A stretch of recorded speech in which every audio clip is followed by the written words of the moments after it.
Handa na ba ang inyong mga puso para sa isang kwentong susubok sa inyong pananaw tungkol sa pag-ibig at pamilya? Halina't samahan ninyo akong muli sa isang paglalakbay na puno ng mga lihim at luhang hindi nakikita. Sinasabi nilang ang kayamanan ay nasusukat sa dami ng iyong salapi at kapangyarihan. Ngunit paano kung ang pinakamahalagang yaman, ang pagmamahal at kaligtasan ng iyong anak ay unti-unti nang nawawala sa iyong mga kamay nang hindi mo namamalayan? 1 bilyong piso. Sa isang pag-click lang ng mouse, isinara ni Alon Bautista ang kasunduang magpapalawak pa sa imperyo ng kanyang korporasyon ng sinag. Ang mga palakpak mula sa mga board member sa kabilang panig ng video call ay umalingaw-ngaw sa kanyang mamahaling opisina, ngunit para kay Alon, ito ay ingay lamang na matagal na niyang kasanayan. Isang ngiti ang gumuhit sa kanyang mga labi, isang ngiting kalkulado, isang ngiting nagpapakita ng kapangyarihan, ngunit hindi umaabot sa kanyang mga mata. Sa gitna ng pagbati, umilaw ang kanyang personal na telepono sa ibabaw ng mesa. Gumuhit dito ang pangalan ng eskwelahan ng kanyang anak, Talas School. Hindi niya ito pinansin. Sa isang kilos na sanay na, pinindot niya ang silence at muling itinuon ang pansin sa screen. May mga bagay na mas mahalaga. May mga imperyong kailangang palaguin. Ang tawag ay maaaring maghintay. Ngunit ang paghihintay, minsan, ay may kaakibat na halaga na hindi kayang bayaran ng kahit anong yaman. Ang hapunan sa mansyon ng mga Bautista sa Paraiso Hills ay laging isang perpektong larawan. Nagniningning ang mga kubyertos na pilak sa ilalim ng aranyang kristal. Ang amoy ng masasarap na pagkaing inihanda ng kanilang personal na chef ay pumupuno sa hangin. At sa kabisera ng mesa, naroon si Mahalina, ang kanyang asawa, na parang isang diamanteng kumikinang. Bawat ngiti, bawat kilos, bawat salita nito ay tila pinag-aralan upang maging perpekto. "How was your day, mahal?" Tanong ni Mahalina. Ang kanyang boses ay malambing na musika. "Productive," maikling sagot ni Alon habang hinihiwa ang kanyang steak. "We closed the deal." "That's wonderful. We should celebrate," sabi ni Mahalina. Sabay abot ng baso ng alak kay Alon. Ngunit ang mata ni Alon ay napunta sa kabilang dulo ng mesa kung saan tahimik na nakaupo ang kanyang anak na si Tala. 7 taong gulang, may mga matang minana niya sa kanyang yumaong ina. Si Liwayway, mga matang dati puno ng kislap na parang mga bituin. Ngayon, ang mga ito'y tila natatakpan ng ulap. Nakatungo si Tala. Tinutusok-tusok lamang ng tinidor ang kanyang pagkain. "Tala, anak, finish your food. Ipagluluto ka pa ni Tita Lina mo ng paborito mong dessert," sabi ni Alalina na may ngiti pa rin. Napansin ni Alon ang bahagyang panginginig ng balikat ni Tala sa salitang Tita Lina. Isang reaksyon na napakalit na kung hindi mo tititigan ay hindi mo mapapansin. Sa pag-abot ni Tala sa kanyang baso ng tubig, aksidenteng nasagi ito ng kanyang siko. Tumapon ang tubig sa puting-puting mantel. Isang ordinaryong aksidente. Ngunit ang reaksyon ni Tala ay hindi ordinaryo. Hindi siya umiyak o nagulat. Siya ay nanigas. Ang kanyang mga mata ay nanlaki sa takot, hindi nakatingin sa basang mantel, kundi diretso kay Mahalina. Para siyang isang hayop na biglang nasukol at naghihintay ng parusa. "Oh, sweetie, it's okay. Accidents happen," sabi ni Mahalina. Ang kanyang boses ay kasing kalmado ng isang lawa. Kumuha siya ng tissue at marahang pinunasan ang mesa. Ngunit sa isang segundo, bago bumalik ang kanyang perpektong nangiti, nakita ni Alon ang isang bagay sa mga mata ng kanyang asawa. Isang malamig at matalim na kislap ng pagkainis. Isang kislap na agad ding nawala. I'm sorry, tita." Halos pabulong na sabi ni Tala. Ang kanyang boses ay nanginginig. "Wala iyon, anak. Mag-ingat ka na lang sa susunod, okay?" Sabi ni Mahalina, sabay haplos sa buhok ng bata. Ngunit napansin ni Alon na sa halip na kumalma, lalong nanliit si Tala sa kanyang upuan. Ang eksenang iyon, ang takot sa mga mata ng kanyang anak, ay sumunod kay Alon hanggang sa kanyang pag-akyat sa kwarto. Ang unang butil ng pagdududa ay nagsimulang tumubo sa kanyang isipan. Hindi siya mapakali. Matapos magpaalam kay Mahalina, naabala na sa kanyang nighttime beauty routine, dahan-dahan siyang naglakad patungo sa silid ni Tala. Bahagya niyang binuksan ang pinto. Sa dilim ng kwarto, sa ilalim ng sinag ng maliit na night lamp, nakita niya ang kanyang anak na mahimbing nang natutulog. Ngunit kahit sa pagtulog, ang mukha nito ay may bakas ng kalungkutan. Ang isang kamay ni Tala ay mahigpit na nakakuyom sa isang bagay na kumikinang. Isang kislap na pamilyar kay Alon. Dahan-dahan siyang lumapit. Doon sa maliit na palad ng kanyang anak, ay ang kaisa-isang bagay na hinding-hindi nito pinakakawalan. Isang silver na kumpit sa buhok, hugis bituin. Ang huling regalo ni Liwayway para kay Tala bago ito mawala. Ang kumpit na yon ay isang pangako, isang alaala ng isang pagmamahal na biglang naputol. Habang pinagmamasdan niya ang payapang mukha ng bata, isang pamilyar na kirot ang kumurot sa puso ni Alon. Ganitong-ganito si Liwayway matulog. Payapa ngunit may bahid ng pag-aalala para sa kinabukasan na hindi na niya naabutan. Nakatitig si Alon nang biglang gumalaw ang mga labi ni Tala. Isang halos walang boses na bulong ang lumabas mula rito. Puno ng pangungulila. Sana nandito ka, Mami. Ang mga salitang iyon, kahit gaano kahina, ay tumama kay Alon na parang isang malakas na sampal. Sa isang iglap, gumuho ang lahat ng pader na itinayo niya sa paligid ng kanyang puso. Ang bilyong pisong kontrata, ang paglawak ng kumpanya, ang papuri ng mundo. Lahat ay naglaho. Ang natira na lang ay siya. Isang amang nakatayo sa tabi ng kanyang anak na nangungulila. Isang anak na hinahanap ang kalinga ng isang ina habang ang kanyang ama ay abala sa pagbuo ng isang imperyong hindi naman nito kailangan. Marahan niyang isinara ang pinto, dala-dala ang bigat sa kanyang dibdib.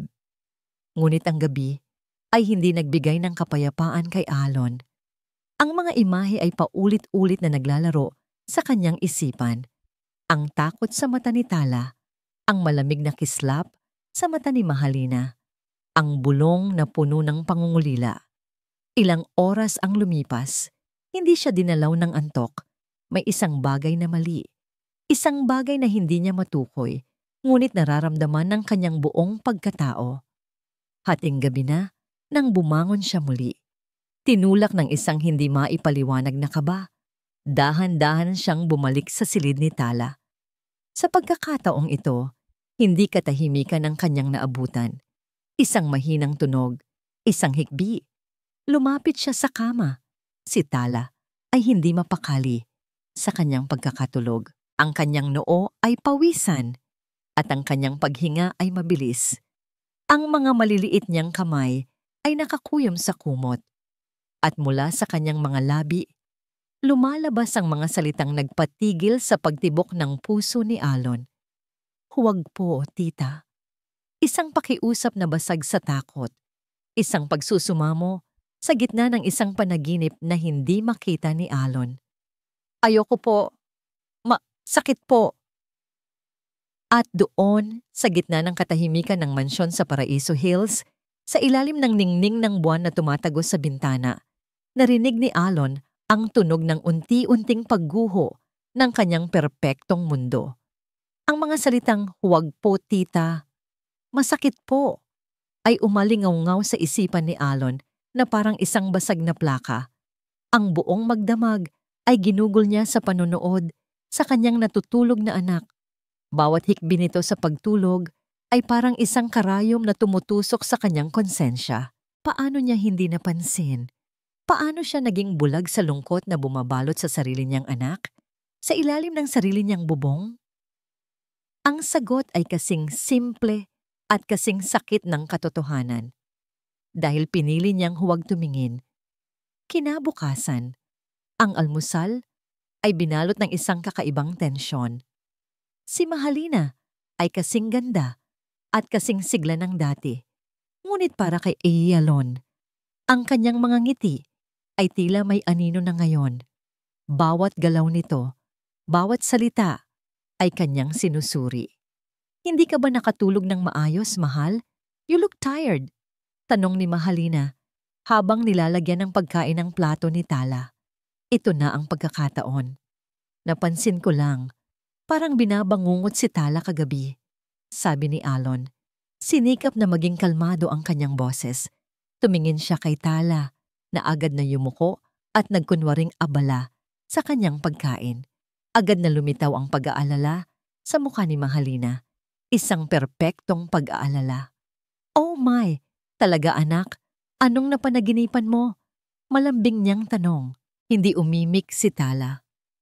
She was crying in her sleep. Pagpapatuloy ni Alon, ang kanyang mga mata ay nakatutok kay Mahalina. She was saying something about being hurt. Sa isang iglap, nasaktan ang ekspresyon ni Mahalina. Hindi galit, kundi sakit. Ang kanyang mga mata ay nagsimulang mamasa. Alon, alam mo kung gaano ko kamahal ang batang iyan. Simula nang dumating ako sa buhay ninyo, ginawa ko ang lahat para maging isang ina sa kanya. Hinawakan niya ang kamay ni Alon sa ibabaw ng mesa. Malamig ito. Minsan, kapag pinagsasabihan ko siya na ubusin ang pagkain niya o gawin ang kanyang homework, nagiging strikto ako. Siguro iyon ang daladala niya hanggang sa pagtulog. I'm so sorry. Nag-aalala lang naman ako para sa kanya. Ang kanyang paliwanag ay luhikal. Ang kanyang mga luha ay tila totoo. Ngunit hindi nito maipaliwanag ang takot. Ang purong takot na nakita ni Alon sa mga mata ng kanyang anak. Baka namimiss niya lang talaga si Liwayway. Dagdag ni Mahalina, ngayon ay tuluyan ng humihikbi. At iyon ang kanyang alas. Alam niyang iyon ang kahinaan ni Alon. Mahirap punan ang lugar ng isang tunay na ina, Alon. Araw-araw, sinusubukan ko. Pero siguro hindi pa rin sapat. Natahimik si Alon. Bawat salita ni Mahalina ay isang patalim na bumabaon sa kanyang puso. Ginigising ang kanyang natutulog na pagkakasala. Nagtagumpay si Mahalina. Ang pagdududa ni Alon ay pansamantalang nahaluan ng pagkalito at awa para sa kanyang asawa. Ngunit nang ihatid niya si Tala sa pinto para sa school bus, nakita niya ang lungkot sa mga mata nito. At sa isang iglap, bumalik si Alon sa isang alaala na pilit niyang kinakalimutan. Nasa gitna siya ng isang napakahalagang negosasyon sa Hong Kong. Ang tagumpay ay abot kamay na niya. Biglang umilaw ang kanyang telepono. Tumatawag si Liwayway. Tinitigan niya ang screen. I'll call her back, sabi niya sa sarili. Pinindot niya ang ignore. Isang oras pa. Isang oras lang. Makalipas ang isang oras, tinawagan niya ito pabalik. Isang pulis ang sumagot. Isang aksidente sa daan. Hindi na niya ito nakausap muli. Ang huling tawag, ang huling pagkakataon na marinig ang boses nito ay isinantabi niya para sa isang kontrata. Hindi na mauulit ito, nanunumpa niyang sabi sa sarili habang nakatayo sa harap ng ataol ni Liwayway. Hinding-hindi ko na uunahin ang trabaho sa pamilya ko. Isang pangakong matagal na niyang kinalimutan. Isang pangakong ngayon lang niya muling naalala. Ang determinasyon ay pumalit sa kanyang pag-aalinlangan. Hindi na siya magtitiwala sa mga salita, sa mga luha, o sa mga perpektong pag-arte.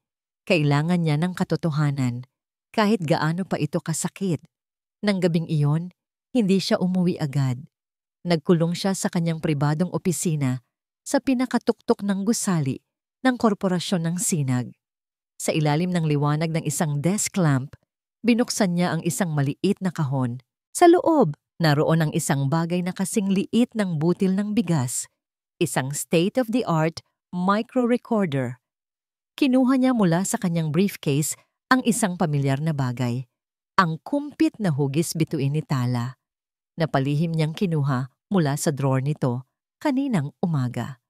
Ang mga kamay ni Alon na sanay pumirma sa mga kontratang nagkakahalaga ng bilyon-bilyon ay nanginginig ngayon habang hawak ang maliit na aparato. Ito ba ay tama? Ang maniktik sa sarili niyang pamilya? Ang pagdududa ay bumalik, ngunit agad itong iwinaksi ng alaala ng humihikbing mukha ni Tala sa kanyang panaginip. Sa tulong ng isang maliit na tweezer at pandikit, maingat niyang ikinabit ang aparato sa likod ng metal na bituin. Halos hindi ito makita. Ngayon, ang alaala ni Liwayway ay magiging saksi. Ang regalo ng pagmamahal ay magiging isang kasangkapan sa paghahanap ng katotohanan. Kinabukasan, ang umaga ay may dalang bigat. Si Mahalina ay abala sa pag-aayos ng sarili, kaya't si Alon ang nag-asikaso kay Tala. "Daddy, my hair clip," sabi ni Tala. Itinuturo ang paborito niyang kumpit sa ibabaw ng kanyang mesa. Kinuha ito ni Alon. Sa kanyang palad, ang metal na bituin ay tila mas mabigat kaysa dati. Puno ito ng mga lihim.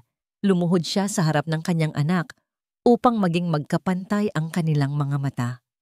Ang mga mata ni Tala ay puno ng isang kalmadong kalungkutan na hindi nababagay sa isang bata. Dahan-dahan, maingat niyang inilagay ang kumpit sa buhok ng kanyang anak. Ang kanyang mga daliri ay bahagyang nanginginig. Inayos niya ang ilang hibla ng buhok na nakaharang sa mukha nito. Tinitigan niya ng malalim ang mga mata ni Tala at sa isang boses na halos pabulong, sinabi niya ang mga salitang puno ng kahulugan. "Maging matapang ka, anak. Nandito lang si Daddy." Ngunit habang sinasabi niya iyon, alam niyang nagsisinungaling siya. Hindi siya naroon. Nagpapadala siya ng isang espiya para sa kanya. Sa sandaling iyon, naramdaman niya ang kanyang sarili bilang isang protektor at isang traidor ng sabay. Isang ama na handang gawin ang lahat, kahit na ang pinakamadilim na paraan, para lang malaman ang katotohanang maaaring sumira sa kanilang lahat. Ang buong araw sa opisina para kay Alon ay isang pagpapanggap. Nakaupo siya sa mga meeting, tumatango sa mga presentasyon at nagbibigay ng mga utos, ngunit ang kanyang isipan ay wala roon.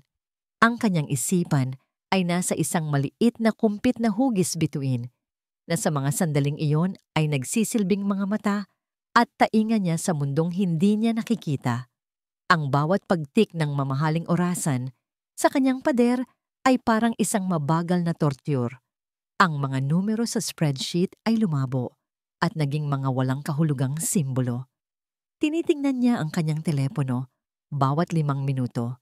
Nilalabanan ang pagnanasang i-activate ang live listening feature ng device. Hindi. Kailangan niyang maghintay. Kailangan niyang marinig ang buong araw, ang buong konteksto. Nang sumapit ang dapit hapon, hindi na siya nag-abalang tapusin ang kanyang mga gawain. Nagpaalam siya sa kanyang sekretarya at mabilis na tinungo ang parking lot. Ang pagmamaneho pauwi ay isang malabong memorya lamang. Ang tanging malinaw sa kanya ay ang kumakabog niyang dibdib at ang malamig na pawis sa kanyang mga palad. Huminto ang kanyang sasakyan sa harap ng malaking gate ng kanilang mansyon sa Paraiso Hills. Ang bahay na dati simbolo ng kanyang tagumpay ay tila isa ngayong malaking tanong. Isang magandang kahon na hindi niya alam kung ano ang karimari-marim na laman. Hindi niya kayang pumasok. Hindi pa. Pinatay niya ang makina ng sasakyan. Ang katahimikan sa loob ng BMW ay nakakabingi. Dito, sa dilim ng kanyang sasakyan, siya ay si Alon lang. Hindi ang CEO, hindi ang asawa, kundi isang ama na natatakot sa katotohanang malapit na niyang malaman. Kinuha niya ang kumpit mula sa kanyang bulsa nang umuwi si Tala kanina sa isang palusot na nalaglag ito at ngayon, nanginginig ang kanyang mga kamay habang ikinokonekta niya ang maliitik na device sa kanyang telepono. Isinaksak niya ang kanyang high-end earphones. Huminga siya ng malalim at pinindot ang play. Isang mahinang static At pagkatapos ay ang unang tunog na kanyang narinig ay ang dalisay na halakhak ni Nitala. Tumawa ito na parang musika, puno ng inosente at walang malay na saya.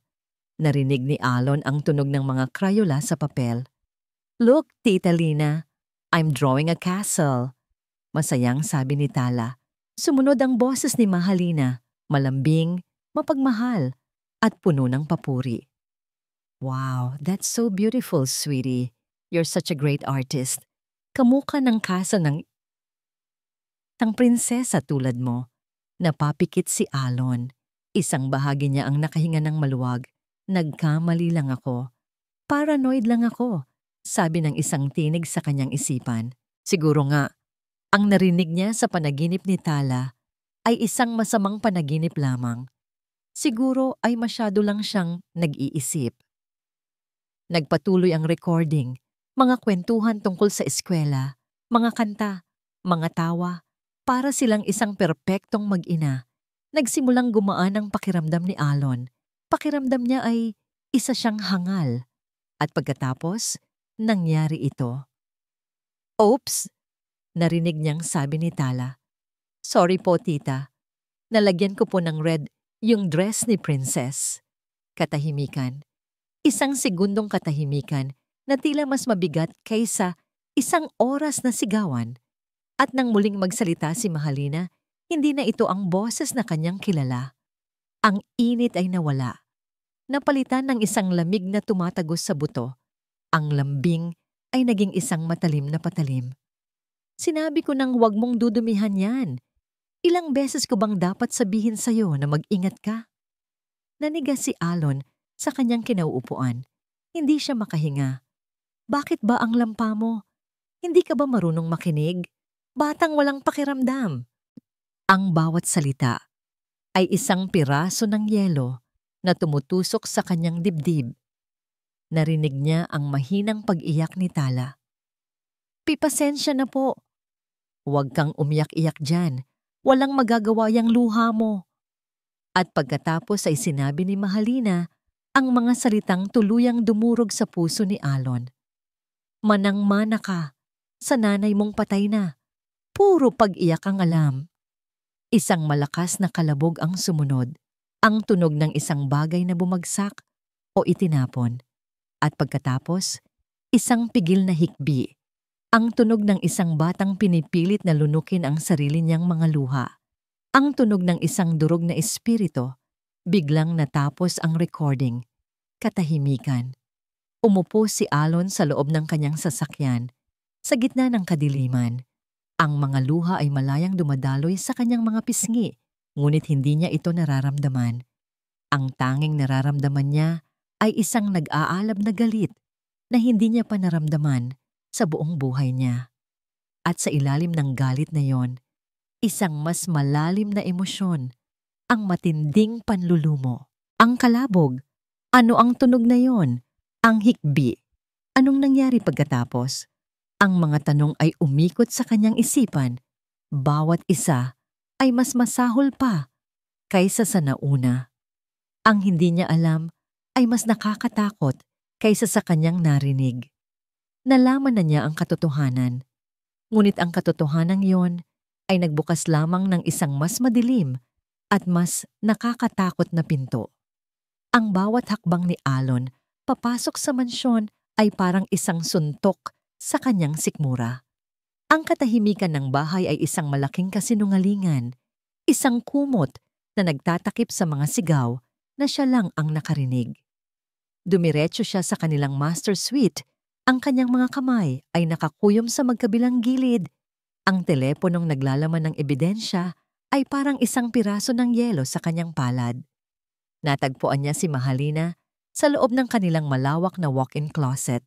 Nakaupo sa harap ng vanity mirror nito. Nakasuot ito ng isang mamahaling silk robe at marahan niyang ipinapahid ang night cream sa kanyang perpektong mukha. Ang amoy ng mamahaling lotion ay pumuno sa hangin. Isang halimuyak na dati nakakakalma kay Alon, ngunit ngayoy parang lason sa kanyang pang-amoy. Hindi siya napansin ni Mahalina sa salamin. O marahil, nagkunwari itong hindi siya napansin. Nandyan ka na pala. Mahal, sabi nito. Ang boses ay kalmado pa rin. May iniwan akong pagkain para sa'yo sa baba. Hindi sumagot si Alon. Nanatili siyang nakatayo sa may pintuan. Ang kanyang katahimikan ay mas mabigat kaysa sa anumang sigaw. Dito, naramdaman ni Mahalina na may mali. Dahan-dahan itong lumingon. Isang ngiti ang nagsimulang gumuhit sa kanyang mga labi. Ngunit agad itong naglaho nang makita ang ekspresyon sa mukha ng kanyang asawa. Alon, may problema ba? Walang salitang lumabas sa bibig ni Alon. Itinaas lamang niya ang telepono, pinindot ang play at inilapag ito sa ibabaw ng vanity table. Ang boses ni Mahalina, ang malamig, malupit at tunay na boses nito ay pumuno sa silid. Manang-mana ka, sa nanay mong patay na, puro pag-iyak ang alam. Sinundan ito ng malakas na kalabog at pagkatapos ay ang pigil na hikbi ni Tala. Sa isang iglap, nakita ni Alon ang isang bagay na hindi pa niya nakikita kay Mahalina dati. Purong takot. Ang kanyang mukha ay namutla. Ang kanyang mga mata ay nanlaki. Ang maskara ay nalaglag. Kahit sa isang segundo lamang. Ngunit kasing bilis ng pagkalaglag nito, ay kasing bilis din niyang pinulot at isinuot muli. At pagkatapos ay nagsimula ang pag-arte. Ang takot ay napalitan ng hindi makapaniwalang sakit. Ang kanyang mga mata ay nagsimulang mamuo ng luha. Ang kanyang mga labi ay nanginig. Dahan-dahan siyang tumayo na parang nasaktan ng lubusan. Ano to, Alon? Tanong niya. Ang kanyang boses ay basag. Paano mo nagawa to sa akin? Sa amin? Huwag mong ibahin ang usapan, Mahalina, sabi ni Alon. Ang kanyang boses ay mababa at puno ng galit na pinipigilan. Narinig ko lahat. Ang narinig mo? Tumawa siya. Isang tawang puno ng pait at luha. Ang narinig mo ay isang piraso ng pag-uusap na hindi mo alam ang punot dulo. Oo, naging strikto ako sa kanya dahil tinapunan niya ng pintura ang bago niyang bestida na regalo ko pa sa kanya. Gusto ko lang siyang matuto ng disiplina. Gusto ko siyang lumaking responsable dahil mahal na mahal ko siya, Alon. Ang mga luha ay malaya nang dumaloy sa kanyang mga pisngi. Lumapit siya kay Alon. Sinusubukang hawakan ang mga braso nito, ngunit umiwas si Alon. Sinusubaybayan mo kami? Tanong ni Mahalina. Ang sakit sa kanyang boses ay napalitan ng akusasyon. Naglagay ka ng recording device sa sarili mong anak para maniktik sa sarili mong asawa? Ganoon ba kababa ang tingin mo sa akin? Ganoon ba kaliit ang tiwala mo? Bawat tanong ay isang matalinong atake. Inililipat nito ang kasalanan mula sa kanya patungo kay Alon. Ginagawa nitong si Alon ang kontrabida, ang isang taong walang tiwala at lumalabag sa privacy ng sarili niyang pamilya. Nagsimulang maguluhan si Alon. Ang kanyang galit ay unti-unting nahaluan ng pagdududa. Totoo, hindi niya narinig ang buong konteksto. Paano kung tama si Mahalina? At pagkatapos ay ibinigay ni Mahalina ang kanyang huling pinakamabigat na atake. Napaluhod siya sa sahig, yumakap sa mga binti ni Alon, ang kanyang katawan ay nanginginig sa pag-iyak. Alam mo ang pinanggalingan ko, Alon? Sabi niya sa pagitan ng mga hikbi, ginagamit ang kwento ng kanyang pekeng mahirap na nakaraan. Alam mong lumaki akong walang-wala. Kaya gusto kong lumaki si Tala na may disiplina sa mga gamit niya, na may pagpapahalaga. Hindi ko intensyon na saktan siya. Diyos ang nakakaalam. Hindi ko intensyon yon. Itinaas niya ang kanyang ulong puno ng luha. Ang kanyang mga mata ay desperado. At tinanong niya ang tanong na siyang tumusok sa pinakamalalim na kahinaan ni Alon. Sino ang mas paniniwalaan mo, Alon? Ako na asawa mo, nakasama mo araw-araw, na minamahal ka. O ang isang recording na hindi mo alam ang buong konteksto? Ang silid ay napuno ng kanyang mga hikbi. At sa isang sandali, nag-alinlangan si Alon. Ang kanyang matibay na galit ay gumuho at naging isang magulong tumpok ng pagkalito. Gusto niyang maniwala dito. Mas madaling maniwala na nagkamali lang siya ng interpretasyon kaysa tanggapin ang katotohanang ang babaeng pinakasalan niya ay isang halimaw. Nang makita ni Mahalina ang pag-aalinlangan sa mga mata ni Alon, alam niyang nanalo na siya sa laban na ito. Dahan-dahan siyang tumayo, pinunasan ang kanyang mga luha. Ang kanyang kahinaan ay biglang nawala. Napalitan ng isang kalmadong pagtanggap. Lumapit siya kay Alon at marahang inayos ang kwelyo ng damit nito. Isang ngiti ang gumuhit sa kanyang mga labi. Isang ngiti na hindi umabot sa kanyang mga mata. Isang ngiting nagpatayo ng lahat ng balahibo sa batok ni Alon. Bukas, bulong niya. Ang kanyang boses ay tila bumalik na sa pagiging malambing, ngunit meron na itong kakaibang lamig. Ako na mismo ang mag-aayos kay Tala.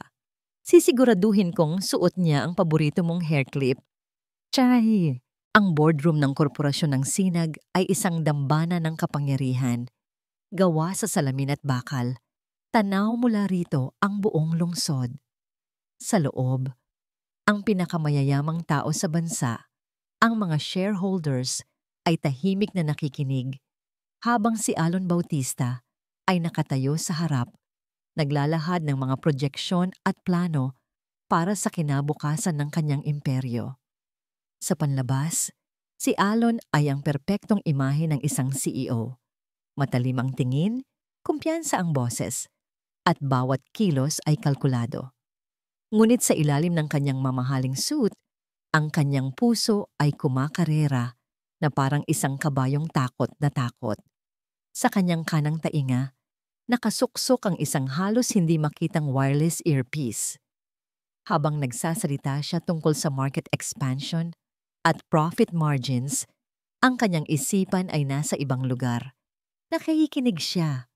Ang araw na yon ay ang pinakamahalagang shareholders meeting ng taon. Ngunit para kay Alon, ito ay isang paghuhukom. Matapos ang banta ni Mahalina kagabi, hindi na niya inalis ang audio feed. Kailangan niyang malaman. Kailangan niyang marinig ang bawat segundo.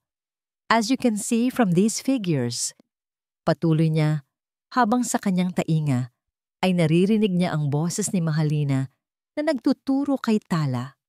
Ang boses na yon, ang malambing at mapagkunwaring boses, ay nagpapakulo ng kanyang dugo. Okay, sweetie, be a good girl for tita, okay? May importante lang akong tatawagan. Narinig niyang sabi ni Mahalina, kasunod ng tunog ng pagbukas ng isang pinto. Siguro ay pumasok ito sa isang silid kung saan hindi siya maririnig ni Tala. Nagpatuloy si Alon sa kanyang presentasyon. Ang mga salita ay otomatikong lumalabas sa kanyang bibig, mga linyang kinabisa niya ng paulit-ulit. Ngunit ang buo niyang atensyon ay nasa tunog na nagmumula sa earpiece. Narinig niya ang pagdial ng isang numero, at pagkatapos ay isang boses ng lalaki ang sumagot. Hello? Nasa'yo na ba? Tanong ni Mahalina. Ang kanyang boses ay nagbago na. Wala nang lambing, puro negosyo na. Nasa opisina ko, hinihintay na lang ang tamang pagkakataon. Sagot ng lalaki. Pinilit ni Alon na mag-focus sa kanyang presentasyon. Sino ang kausap niya? Isang kasabwat? Siguraduhin mong malinis ang lahat, Damian. Utos ni Mahalina. At sa sandaling iyon, ang mundo ni Alon ay huminto sa pag-ikot. Damian. Ang boses. Ang pamilyar na boses na yon. Ang boses na pinagkakatiwalaan niya sa lahat ng legal na usapin ng kanyang kumpanya. Ang boses ng kanyang kaibigan, Attorney Damian Reyes, ang kanyang Chief Legal Counsel. Hindi. Hindi maaari. Don't worry about me. Mas mag-alala ka sa pagpirma niya. Sagot ni Damian, at ang bawat salita nito ay parang isang suntok sa panga ni Alon. Nakuha ko na ang mga dokumento. Isang pirma na lang ni Alon sa pekeng kontrata bukas at mapupunta na sa atin ang lahat. Nanlamig ang buong katawan ni Alon. Ang kanyang paghinga ay tila naipit sa kanyang lalamunan. Ang mga mukha ng mga shareholders sa harap niya ay lumabo. Ang tanging malinaw na naririnig niya ay ang bulong ng pagtataksil sa kanyang tainga. At siya? Tanong ni Mahalina. Isang malamig na tawa ang narinig ni Alon mula kay Damian.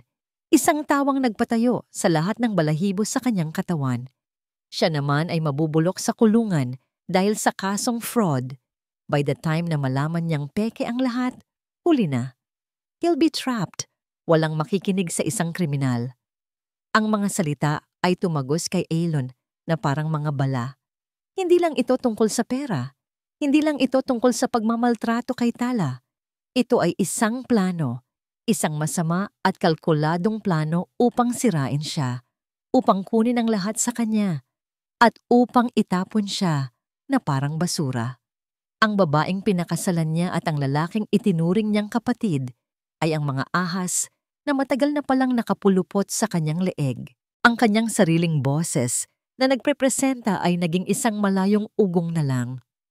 Tumingin siya sa malaking screen sa likod niya, kung saan nakalagay ang logo ng korporasyon ng Sinag, ang legasya ng kanyang ama, ang kanyang pinaghirapan, at sa isang iglap, naintindihan niya, lahat ng ito ay mawawala.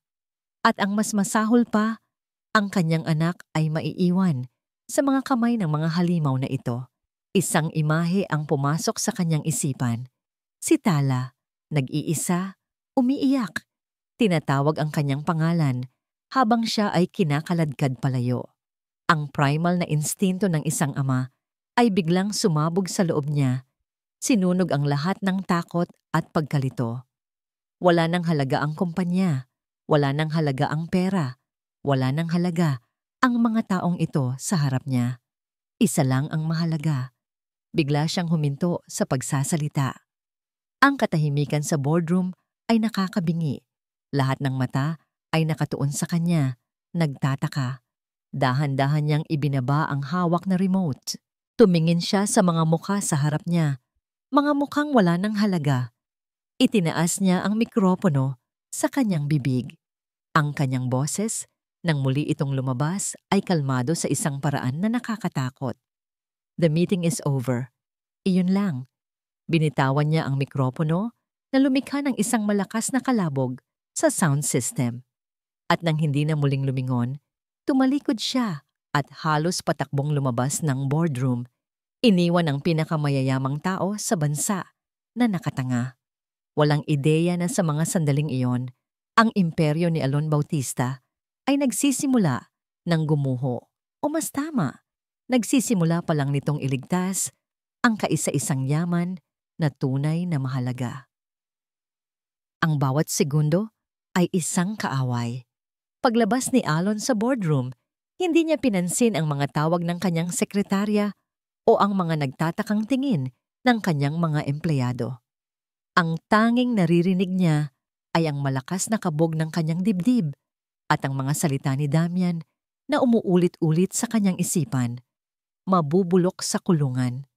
Pumasok siya sa kanyang pribadong elevator, ang kanyang mga daliri ay nanginginig habang pinipindot ang parking. Habang bumababa ang elevator, ang mga pader na salamin ay nagpakita ng kanyang refleksyon. Isang lalaking nasa bingit ng pagkawala ng lahat. Sa mga sandaling iyon, ang mga alaala ay bumuhos na parang isang rumaragasang ilog. Ang mukha ni Tala noong ito'y sanggol pa. Ang tawa ni Liwayway sa kanilang hardin. Ang pangako niya sa puntod nito na aalagaan niya ang kanilang anak. Lahat ng pangakong binali niya, lahat ng sandaling sinayang niya. Patawarin mo ako, Liwayway. Bulong niya sa hangin. Patawarin mo ako, anak. Pagbukas ng elevator, tumakbo siya patungo sa kanyang sasakyan. Ang pagmamaneho niya palabas ng gusali ay walang ingat at mabilis. Bumubusina ang ibang mga sasakyan, ngunit wala siyang pakialam. Ang tanging nasa isip niya ay ang Paraiso Hills. Kailangan niyang makarating doon. Habang ang kanyang bimbo ay humaharurot sa highway, kinuha niya ang kanyang telepono. Ang una niyang tinawagan ay hindi ang pulis, Masyadong komplikado, masyadong matagal. Ang tinawagan niya ay ang kaisa-isang tao sa kanyang security team na pinagkakatiwalaan niya ng buo. Si Rico, isang dating militar na may utang na loob sa kanya. "Sir?" Sagot ni Rico, nagulat sa biglaang tawag. "Rico, makinig kang mabuti," sabi ni Alon. Ang kanyang boses ay kalmado, ngunit may bigat ng bakal. "Kailangan ko kayo ng mga tauhan mo sa Paraiso Hills. Ngayon na, walang tanong-tanong. Pero sir, I locked down ang Paraiso Hills." Putol ni Alon sa sasabihin nito. "Walang sino mang pwedeng pumasok o lumabas. Naintindihan mo ba?" Walang sino man. Nag-alinlangan si Rico sa kabilang linya. Ito ay isang utos na labag sa lahat ng protocol. "Sir, hindi ko pwedeng gawin yan ng walang... May banta sa buhay ng anak ko," sabi ni Alon. At ang mga salitang iyon ay nagpabago sa lahat. Lalo na si Damian Reyes. Huwag na huwag ninyong hahayaang makalabas ng gate ang sasakyan niya. "Gawin mo ang lahat ng kailangan, Rico. Ako ang bahala sa'yo." "Masusunod, sir." Mabilis na sagot ni Rico. Ang kanyang boses ay puno na ng determinasyon. Pagkababa ng tawag, sinubukan ni Alon na kalmahin ang kanyang sarili. Malapit na siya. Ilang kilometro na lang. Sa isang desperadong pag-iisip, sinubukan niyang tawagan ang landline ng kanilang bahay. Umaasa siyang si Tala ang sasagot o kahit ang katulong. Ngunit pagkatapos ng 3 ring, ang boses na sumagot ay ang boses na kinasusuklaman niya. "Hello?" Ang boses ni Mahalina ay malambing at walang malay. Nanigas ang mga kamay ni Alon sa manibela. "Oh, mahal, napatawag ka?" Nagpatuloy ito. "Akala ko ba'y abala ka sa pagpapayaman? Huwag kang mag-alala. Inaalagaan ko ng mabuti ang lahat ng yaman mo dito." Ang huling mga salita ay sinabi niya ng may diin. Isang nakatagong pangiinsulto na alam ni Alon na para sa kanya. Alam na ba niya? Alam na ba niyang narinig niya ang lahat? O ito ba ay isang laro pa rin para sa kanya? "Nasaan si Tala?" tanong ni Alon. Ang kanyang boses ay halos hindi na makilala. "Nandito lang siya sa tabi ko," sagot ni Mahalina. "Actually, paalis na kami. May pupuntahan lang kami ni Tito Damian niya. Magpapaalam na sana kami sa'yo." Paalis na kami. Ang mga salitang yon ay parang isang bomba na sumabog sa loob ng sasakyan. Tatakasan nila siya. Itatakas nila ang kanyang anak. "Huwag. Na. Huwag. Ninyong. Itutuloy. Yan," sabi ni Alon. Bawat salita ay may diin. Isang halakhak ang narinig niya mula sa kabilang linya. Isang halakhak na puno ng tagumpay. "Oh, Alon, huli ka na yata. Masyado kang naging abala sa iyong korporasyon ng sinag. Nakalimutan mong protektahan ang tunay mong sinag." Ibinaba nito ang tawag. Isang sigaw na puno ng galit at desperasyon ang kumawala mula sa lalamunan ni Alon. Inapakan niya ng buong lakas ang silinyador. Ang makina ng sasakyan ay umugong na parang isang nasugatang hayop. Sa wakas, natanaw na niya ang malaking arko ng Paraiso Hills. Pagliko niya sa kanto patungo sa kanilang bahay, ang pinakamasama niyang kinatatakutan ay nagkatotoo. Isang itim na Mercedes, ang sasakyan ni Damian Reyes, ang dahan-dahang gumagalaw palabas ng kanilang gate. Wala nang pag-iisip, wala nang pag-aalinlangan, tanging puro instinto na lamang. Ikinabig ni Alon ang manibela. Ang kanyang BMW 7 sumala. Pok ng buong lakas, hindi sa sasakyan ni Damian, kundi sa bakal na gate ng kanilang sariling mansyon. Ang tunog ng nagpilipit na metal at nabasag na salamin ay umalingaw-ngaw sa tahimik na lugar. Isang marahas na sigaw na nagsasabing, "Hindi kayo aalis." Ang usok mula sa nabasag na unahan ng kanyang sasakyan ay pumalibot kay Alon habang hirap siyang lumabas. May dumadaloy na dugo mula sa isang maliit na hiwa sa kanyang noo, ngunit hindi niya ito ininda.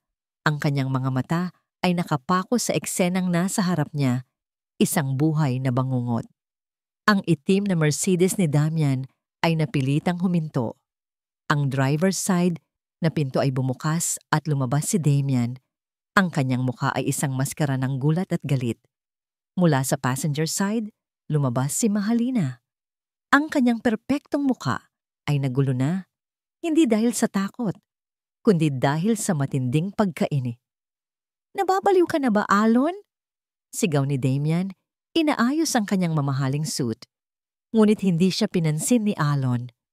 Ang mga mata nito ay hinahanap ang kaisa-isang taong mahalaga. At nakita niya ito. Sa loob ng backseat, sa likod ng tinted na bintana, nakita niya ang maliit na figura ni Tala. Nakatingin sa labas. Ang kanyang mga mata ay nanlalaki sa takot at pagkalito.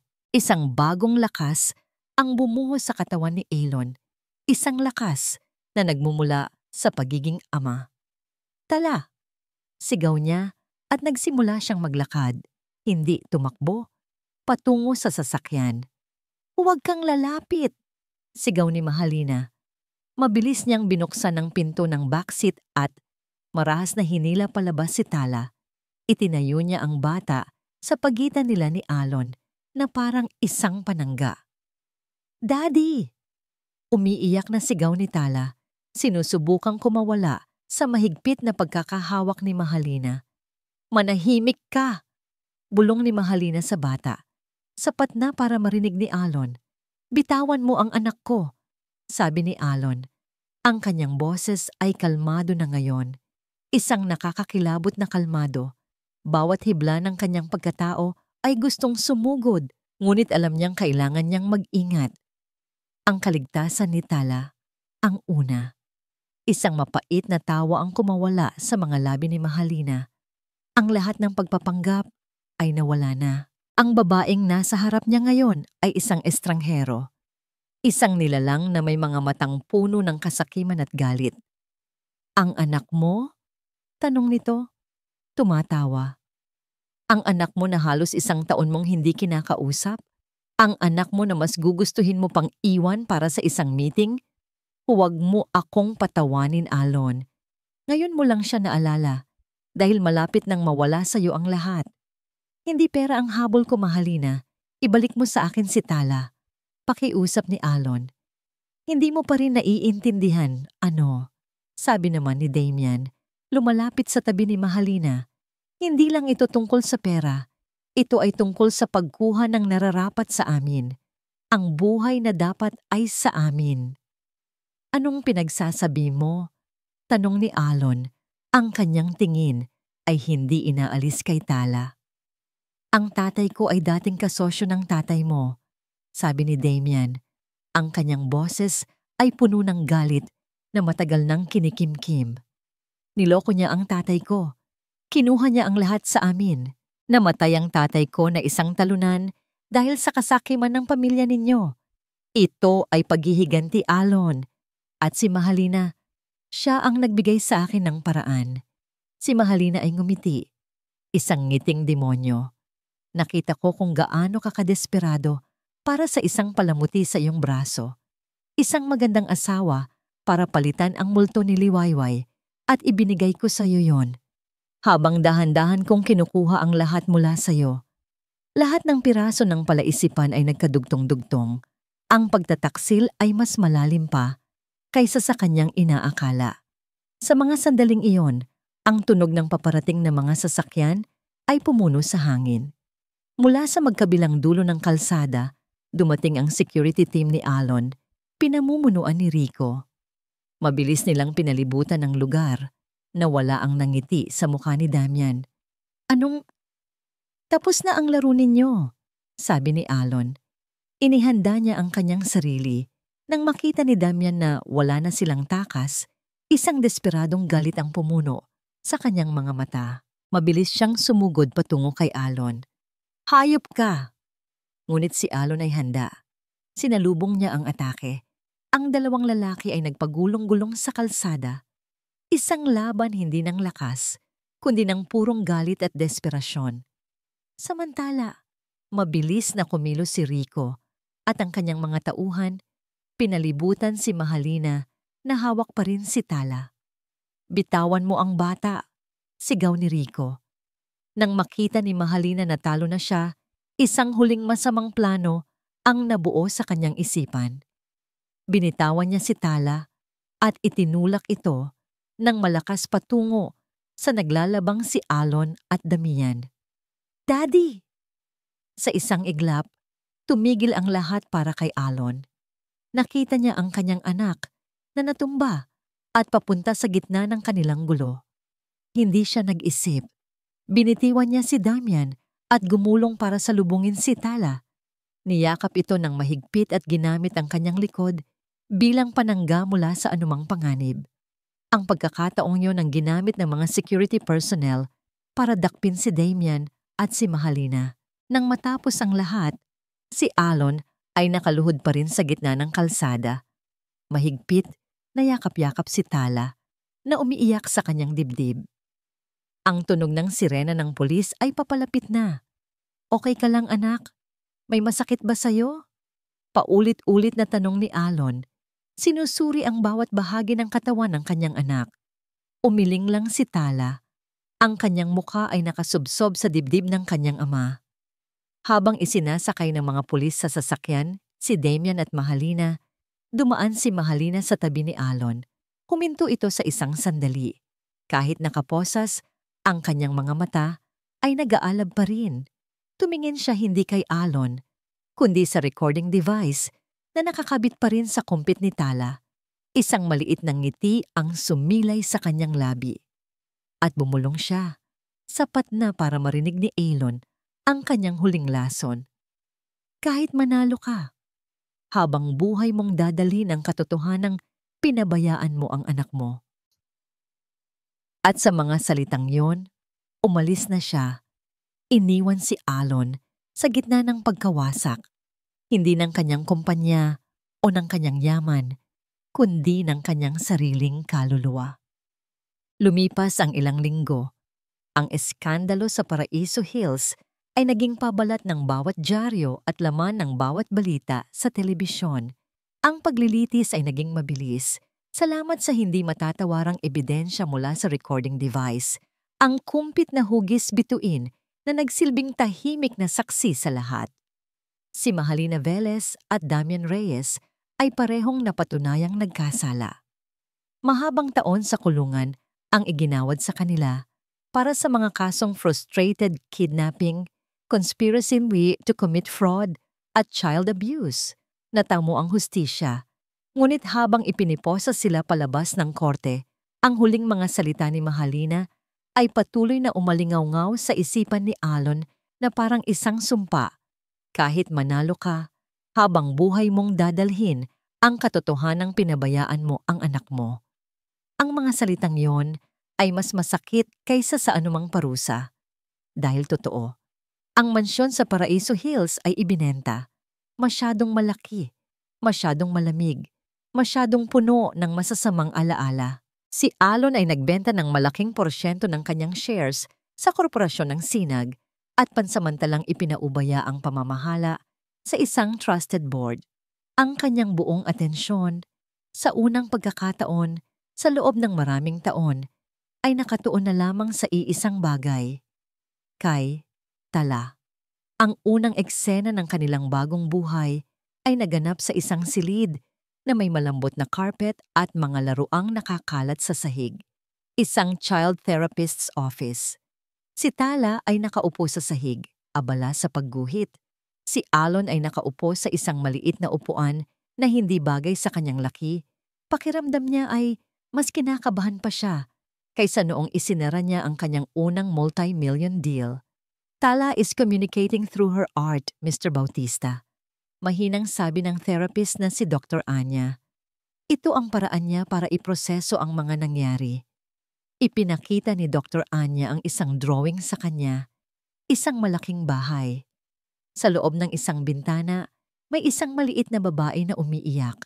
Sa labas ng bahay, may isang lalaking malaki na may hawak na briefcase na katalikod. Ang puso ni Alon ay nadurog sa 1,000 piraso.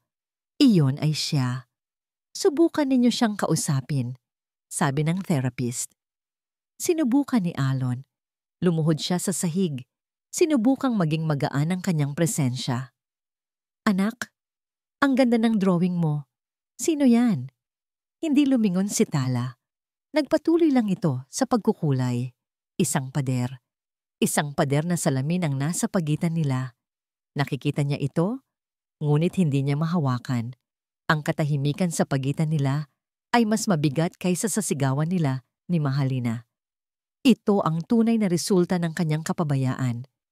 Ang mga sumunod na araw ay isang serye ng mga mahirap na pagsubok para kay Alon. Sinubukan niyang bumawi sa mga paraang alam niya. Ngunit ang isang CEO na sanay mag-utos ay hindi marunong mag-alaga. Isang umaga, sinubukan niyang ipagluto ng almusal si Tala. Naghahanap siya ng recipe ng pancake sa internet. Nagsuot siya ng apron. Ngunit ang resulta ay isang sakuna. Ang kusina ay napuno ng usok. Ang mga pancake ay naging itim at sunog. Nang pumasok si Tala sa kusina, nakita nito ang gulo at ang kanyang amang puno ng uling sa mukha. Inaasahan ni Alon na iiyak ito o magagalit. Ngunit sa halip, isang bagay na milagroso ang nangyari. Isang maliit. Halos hindi makitang nangiti ang sumimilay sa mga labi ni Tala. Hindi ito isang tawa, ngunit ito ay isang simula. Ang pinakamalaking pagbabago ay nangyayari tuwing gabi. Sa halip ng mga business reports, mga libro na pambata na ang binabasa ni Alon, nauupo siya sa gilid ng kama ni Tala at kahit madalas ay nakapikit na ang mga mata nito, nagpapatuloy pa rin siya sa pagbabasa. Isang gabi, pagkatapos ng isang kwento tungkol sa isang prinsesa at isang dragon, hindi agad umalis si Alon. Tinitigan niya ang kanyang anak na ngayon ay mas payapa na ang pagtulog. Alam mo ba? Panimula niya sa isang mahinang boses. Ang mami mo, mahilig din siya sa mga kwento. Sa unang pagkakataon, binuksan ni Alon ang libro ng kanilang nakaraan, hindi para sa sakit, kundi para sa paghilom. Noong una kaming nagkakilala, sa isang library, may hawak siyang libro tungkol sa mga bituin. Sabi niya, bawat tao raw ay may sariling bituin sa kalangitan. Kaya noong ipinanganak ka, hindi kami nahirapang mag-isip ng pangalan mo. Nagkwento siya tungkol sa kung paano tumawa si Liwayway. Nagkwento siya tungkol sa paborito nitong kulay, ang dilaw.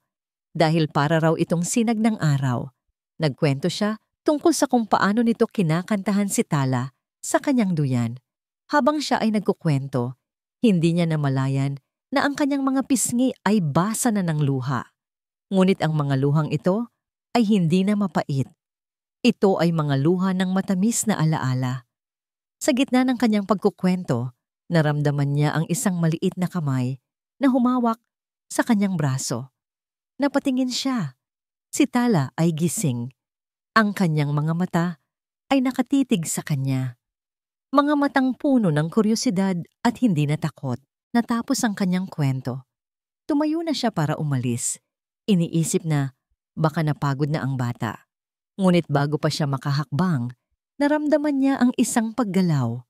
Mabilis na umupo si Tala. Inunat nito ang kanyang mga braso. At sa isang kilos na matagal nang hinintay at ipinagdasal ni Alon, niyakap siya nito ng mahigpit. Isang maliit na yakap. Ngunit para kay Alon, ito ay kasing lawak ng buong sansinukob. Isang yakap na nagsasabing may pag-aspa. Isang yakap na nagsasabing ang pagpapatawad ay posible. Isinubsob ni Tala ang kanyang mukha sa dibdib ni Alon. At mula roon, narinig ni Alon ang tatlong salita na muling nagbuo sa kanyang durog na puso, na sinabi sa isang mahina at nanginginig na boses ng bata. I love you, Daddy. Hindi napigilan ni Alon ang sariling mapaiyak. Niyakap niya pabalik ang kanyang anak, hindi bilang isang makapangyarihang CEO, kundi bilang isang ama na naligaw at sa wakas ay nakahanap ng daan pawi. Ang bigat na matagal na niyang pinapasan, ang kasalanan, ang pagsisisi ng sumpa ng mga huling salita ni Mahalina ay unti-unting gumaan. Hindi pa tapos ang kanilang paglalakbay. Marami pang sugat na kailangang maghilom. Ngunit sa gabing iyon, sa tahimik na silid na iyon, Sa gitna ng mga luha at mga kwento ng nakaraan, ang unang sinag ng bagong umaga ay nagsimula ng sumilip. 1 taon. 1 taon na ang lumipas. Ang hangin na dumadampi sa mukha ni Alon ay hindi na hangin ng syudad na amoy polusyon at pera. Ito ay hangin dagat, maalat, sariwa, at may dalang pangako ng bagong araw. Ang mansyon sa Paraiso Hills ay isa na lamang malayong alaala. Ang korporasyon ng Sinag ay matatag pa rin, ngunit hindi na ito ang sentro ng mundo ni Alon.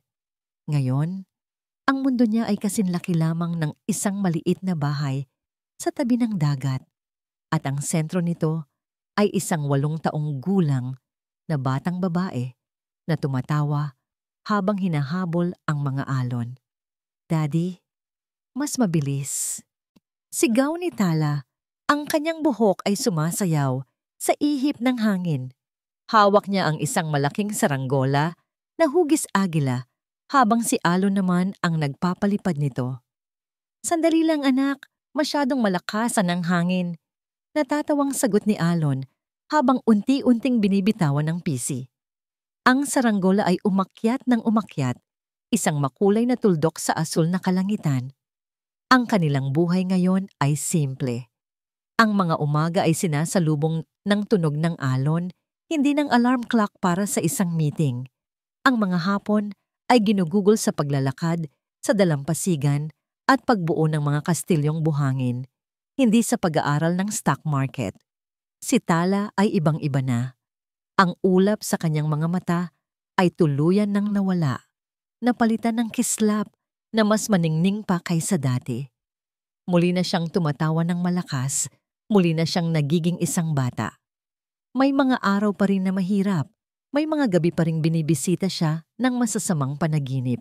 Ngunit ngayon, kapag nangyayari iyon, alam niyang may isang pintong bubuksan niya lang. At sa kabilang kwarto ay ang kanyang ama. Laging handang umupo sa tabi niya hanggang sa bumalik ang liwanag. Isang hapon, dinala ni Alon si Tala sa isang lugar na matagal na nilang hindi napupuntahan. Isang tahimik na sementeryo na natatanaw ang dagat. Nakatayo sila sa harap ng isang simpleng lapida na may nakaukit na pangalan, Liwayway Bautista. "Hi, Mommy," mahinang sabi ni Tala. Inilapag ang isang bungkos ng puting bulaklak sa damuhan. "May kasama po ako." Umupo si Alon sa tabi ng puntod. Wala na ang bigat ng pagkakasala sa kanyang dibdib. Napalitan na ito ng isang payapang pagtanggap. "Kamusta ka na, mahal?" bulong ni Alon. "Inaalagaan ko na siya. Ipinapangako ko, inaalagaan ko na siya ng tama ngayon." Tumingala si Tala sa kanya. Ang kanyang mga mata ay parang mga bituin. "Si Daddy po, magaling nang magluto ng pancakes, hindi na po sunog." Isang nangiti ang gumuhit sa mga labi ni Alon. Kinuha niya ang kamay ng kanyang anak at mahigpit itong hinawakan.